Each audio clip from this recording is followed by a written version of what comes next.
Hi అండి, అందరికీ నమస్కారం. Welcome back to my YouTube channel. ఇవాళ నేనైతే గోధుమ రవ్వతో దోశ వేసుకుంటున్నానండి. వాటికి కావాల్సిన ఇంగ్రీడియంట్స్ అన్నీ ఇవన్నీ కూడా నేను గోధుమ రవ్వతో ఎలా ప్రిపేర్ చేసుకుంటున్నానో చూద్దామా. మనమైతే ఇప్పుడు చూసారు కదండి, నేను 1 కప్పు గోధుమ రవ్వకండి 2 కప్పులు వాటర్ వేసి ఇలా నానబెట్టుకొని ఉంచాను. ఒక 5 నిమిషాలు అవుతుందండి.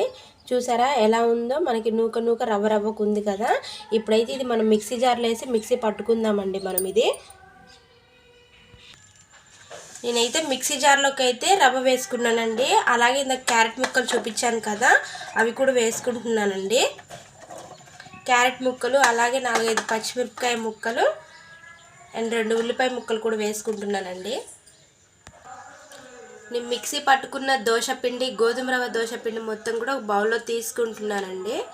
చూసారా, మనకు అచ్చం దోశపిండి అలాగే ఉంది మనకి. నేనైతే 1 స్పూన్ అయితే సాల్ట్ వేసుకుంటున్నానండి.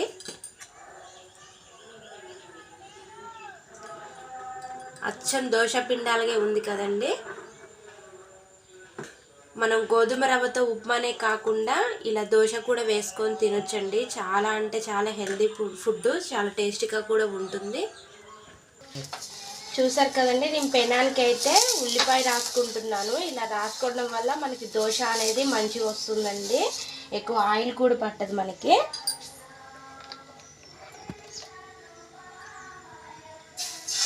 గోధుమ రవ్వ కదా, దోశలు వస్తాయో రావో అని టెన్షన్ కూడా పడవసరం లేదండి. చూసారు కదా ఎంత చక్కగా వస్తున్నాయో దోశ కూడా.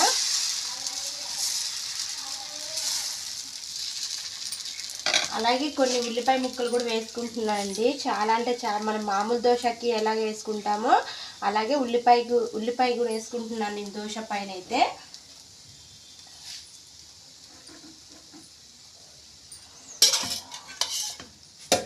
కొంచెం ఆయిల్ అయితే వేసుకుంటున్నాను. చూసారు కదండి ఎలా ఉందో మనకు దోశ అయితే. అచ్చం మనం మినపప్పు బియ్యంతో నానబెట్టుకొని ఎలా వేసుకుంటామో అలాగే వచ్చింది కదా మనకైతే. చాలా హెల్దీ అండ్ టేస్టీ ఫుడ్ అండి ఇదైతే. మనకి ఏ పిండి అవైలబుల్గా లేనప్పుడు అప్పటికప్పుడు 1 కప్పు గోధుమ రవ్వ అయితే నానబెట్టి ఇలా ప్రిపేర్ చేయొచ్చండి. నేను మరొక దోశ కూడా వేసుకుంటున్నానండి.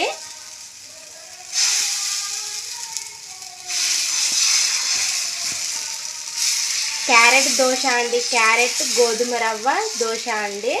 అసలు గోధుమ రవ్వ ఉప్మా అంటే గోధుమ రవ్వ ఉప్మానా అనేసి అంటారు పిల్లలు కూడా.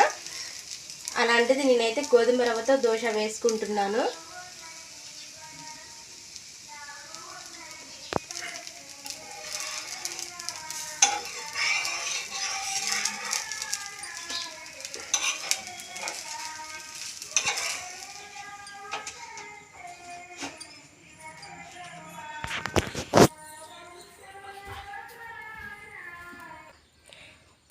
చూసారు కదండి, గోధుమ రవ్వ దోశ అయితే మనకి ఎంత చక్కగా వచ్చాయో.